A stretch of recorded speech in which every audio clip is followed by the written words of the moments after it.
Hello and good to see everyone here. This is chapter 1 and 2. We were discussing about the management history. The learning outcomes in this chapter are historical background of management and the approaches towards the management, which includes this classical, quantitative, behavioral, contemporary approaches as well as administrative perspective of Islam in the management. In historical background of management, we would start with the ancient management, where Egyptians made pyramids out of labor and Chinese made Great Wall of China out of labor. In this concept, the labor was supposed to work as slaves rather than being a part of the society or the organization as a whole. These laborers were separate from the administrative or ruling elite or ruling authority in ancient times, and those elites were supposed to manage these laborers. Even if we notice in Mohenjo-daro, which is situated in Sindh, Pakistan, is almost 5000 BC ancient civilization that includes the civilized people living in separate, whereas the labor uh, has had another colony. There was a colony beside that one, Egyptian China. And then the Adam Smith came in with published work as The Wealth of Nations in 1776. And then the Adam Smith came in 1776 with published work under the title of The Wealth of Nations. He advocated that the division of labor is necessary to increase the productivity of workers. Ultimately here, as you can see here, the job was specialized, and the organization was more concerned with the increased of productivity by increasing the job specialization and doing letting the worker do that particular job who is specialized in that particular segment, so that ultimately benefits the organization overall by increasing the productivity of worker. Similarly, followed by the Industrial Revolution, these organizations were focused more on specialized jobs, and then they increase their productivity, they earn more profits and a lot of money, which gave them tremendous amount of wealth and potential to grow more. So these organizations created large organizations, and indeed they needed the management to uh, to management practices. Later on, these large organizations like Ford, GMC ultimately uh, redu- you know, replaced their human labor with machineries. Here in this exhibition, we can see the historical background includes the early examples of management that we discussed, the published work, the new arrival of Adam Smith in the management, and then the Industrial Revolution jump in the industry, which is followed by the approaches, classical, quantitative, behavioral, and contemporary approaches, which we will discussing in detail, followed by this slide. Here, these are the major qualitative, classical, quantitative, and behavioral and contemporary approaches. In the classical approach, scientific management was introduced by the Frederick Taylor. He is also known as the father of scientific management. By publishing his work, Principles of Scientific Management in 1911, he theorized that using scientific methods to define the one best way for a job to be done by putting the right person on the job with the correct tools and equipment, having a standardized method to be followed by the employee is best to do the job, and then by providing economic incentives to the workers for doing a good job. This ultimately leads to the opinion that management ultimately found the ways which is best to perform a certain task, and they directed those employees in that particular direction. Taylor developed a science for each element of individual's work which will replace the old rule of thumb methods. Ultimately, uh, he was of opinion that science should be involved in improving the ways or the methods that are typically followed from the ancient times, and so that the workers' ability is being improved. So ultimately, it benefits the productivity as well. And scientifically select, then train, teach and develop the worker. Thirdly, cooperate with the workers so as to ensure that work is done in accordance with the principles of science that has been developed, or, or in simple terms, the principles or methods that are being devised over the period of time are incorporated by the workers, and divide the work and the responsibility almost equally between management and workers, so that management takes overall work for which it is better fitted, and rather than the workers. Here we can see here division of the job is very clear, and the responsibilities are delivered but to the management which are better to do management, and responsibilities of working are delivered to those who assigned to those who are better at working. Furthermore, Frank and Gilbert focused on increasing worker productivity through reduction of vested motion. That is, they reduced the steps that were required uh, to produce something, and developed the micro uh, chronometer to time worker motions, and optimize the work performance. Ultimately, they came up with a new idea and devised new processes and techniques so that the time and the work is minimized. The time that is required to perform a work is minimized, and that ultimately optimizes performance. So how do today's managers use scientific management? They follow the old developments and use time and motion studies to increase the productivity. They hire, they introduce the science in hiring the best qualified employees, and design incentive systems based on output, or we can say here the performance is associated with incentives. Here it is good to talk about the general administrative theory by Henry Fure.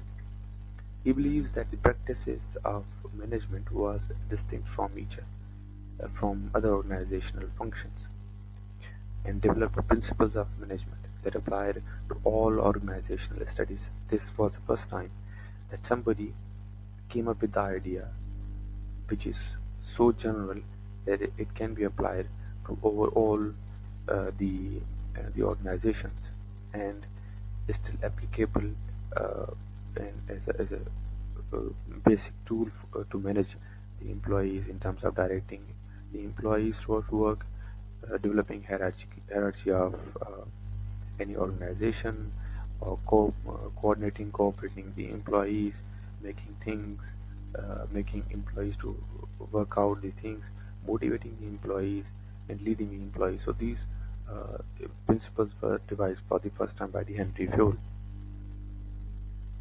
Henry Fure introduced 14 principles. Division of work as specialization increases output by making employees more efficient. Second was authority. Managers must be able to give orders, and authority gives them this right. That is, the authority bestowed upon the managers gives them the authority to give orders or directions to the employees. Discipline. Employees must obey and respect the rules that govern the organization.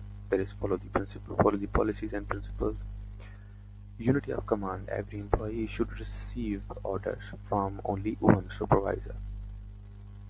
Unity of direction. Similarly, the organization should have a single plan of action to guide managers and workers as well. Solutions subordination of individual interests to the general interest. That is, the individual interest is not uh, separate from the journals, and the individual and journal or the organizational or employee interests are aligned together. Therefore, the interests of any one employee or group of employees should not take precedence over the interests of the organization as a whole. Remuneration. Workers must be paid a fair wage for their services. Centralization. This term refers to the degree to which subordinates are involved in decision making. Scalar chain, the line of authority from top management to the lowest ranks, is the scalar chain order. People and materials should be in the right place at the right time. Equity, where managers should be kind and fair to their subordinates. 12th is stability of tenure of personnel. The management should provide orderly personnel planning and ensure that replacements are available to fill the vacancies.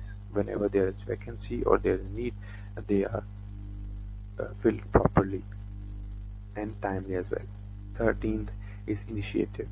Employees who are allowed to originate and carry out plans will exert high levels of effort, so therefore they must be given some initiatives or encouragement or motivation, so as these employees are basically initiating the whole program. Whenever there is initiation, it needs an extra effort.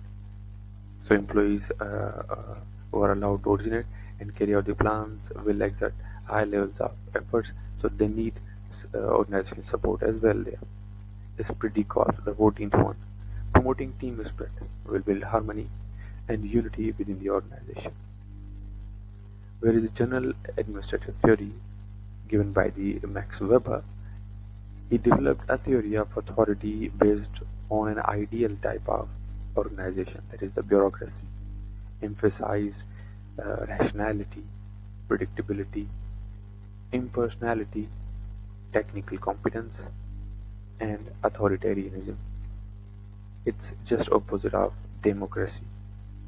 Bureaucracy is followed by the one individual or one set of system, whereas democracy is generalized. Here we can see uh, bureaucracy should have division of labor, authority, hierarchy, formal selection, formal rules and regulations in personality, and career orientation. The quantitative approach. It includes operations, research, or management sciences use this quantitative approach. Generally, it utilizes statistics, optimization models, information models, computer simulations in terms of the quantity or the data that management gathers from different departments and operations.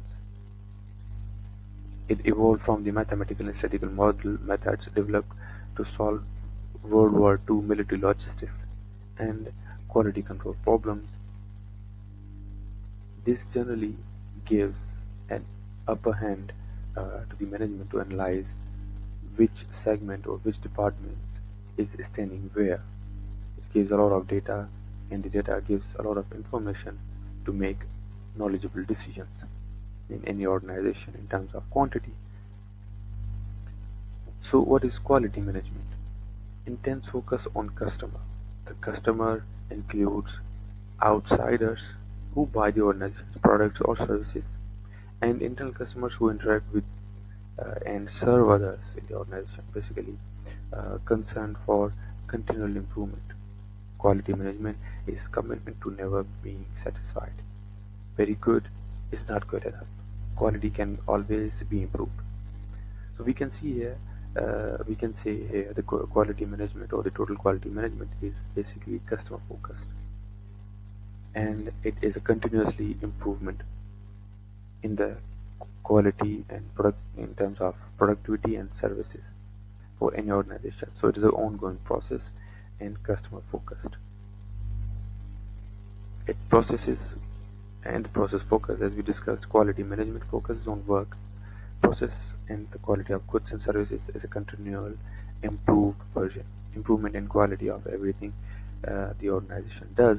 This relates to the final product, how the organization handles deliveries, how rapidly it responds to the complaints, how polite the phones are answered, and the like.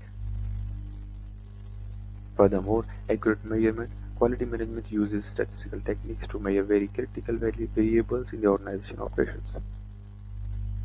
These are compared against standards to identify problems, address them to their roots, and eliminate their causes. Empowerment of employees. Quality management involves the people on the line in the improvement process.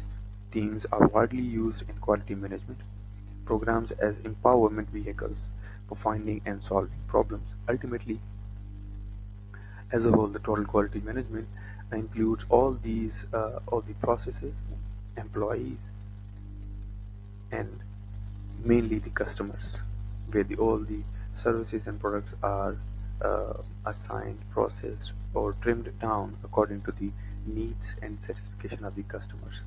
And it is also an ongoing process. In terms of behavioral approach, understanding the organizational behavior approach. Organizational behavior is the study of actions of people at work. People are the most important assets of an organization. In this approach, the employees are being given value versus or in comparison with the old ancient Egyptian or the industrial revolutionary management. Here, this came to a realization and better for the employees in any organization and recognized being assets after the renowned work of many scholars, including Robert Owen, Hugo, Mary, and Chester Bernard. However, this is organizational behavior is separate whole coursework, and it leads to another subject as a whole. So the next is the Hawthorne studies.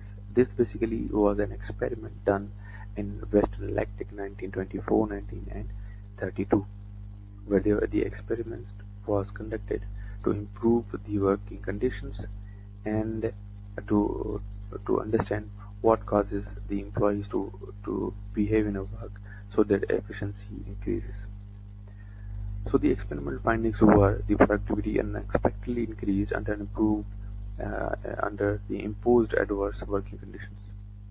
The effect of incentive plans was less than expected. Research concluded that the social norms, group standards, and attitudes more strongly influence the individual's output and work behavior than do monetary incentives. So, in simple terms, the working conditions were made adverse, and they found out that even providing money didn't influence their behavior. Rather, the social norms, group standards, and attitudes were the major elements that strongly influenced the individual's behavior and ultimately their output. The contemporary approaches. This includes the systems approach. System is defined as a set of interrelated and interdependent parts arranged in a manner that produce a unified whole. The basic type of systems are closed systems, are not influenced by and do not interact with their environment. All system input and output is internal. This is, we can say, the organizational environment within the organization, which is totally separate from its external environment. Whereas open systems are dynamical, interact to their environment by taking inputs and transforming them into outputs that are distributed into their environments. These are the the systems or the organization. If we uh, take in general terms, the organizations that are being influenced by the external environment, and the external environment factors are directly influencing or indirectly influencing the internal organizational environment, and ultimately what is delivered is basically influenced uh, output of the external factors. the organization as an open system. This we can see in this diagram. Implications of the systems approach. Coordination of the organization's parts is essential for proper functioning of the entire organization. Decisions and actions taken in one area of the organization will have an effect on the other areas of the organization. Organizations are not self-contained and therefore must adapt to the changes in the external environment. This implication basically gives an understanding of overall working of any organization. This is defined as sometimes called the situational approach. It does not include any universally applicable set of management principles, that is, the rules by which to manage organizations. It totally depends on organizations are individually different, so therefore face different situations and require different ways of managing. Basically, this approach favors the situational management. Popular contingency variables are organization size. A size increases, so do the problems of coordination as well. Routineness of task technology. Routine technologies require organizational structure, leadership styles, and control systems that differ from those required by the customized or non-routine technologies. Environmental uncertainty. What works best in a stable and predictable environment may be totally inappropriate in a rapidly changing and unpredictable environment. Individual differences. Individuals differ in terms of their desires for growth, autonomy, tolerance, and ambiguity and expectations. So we can see here these are the factors that influence the situation of any organization, where the management needs to uh, respond to these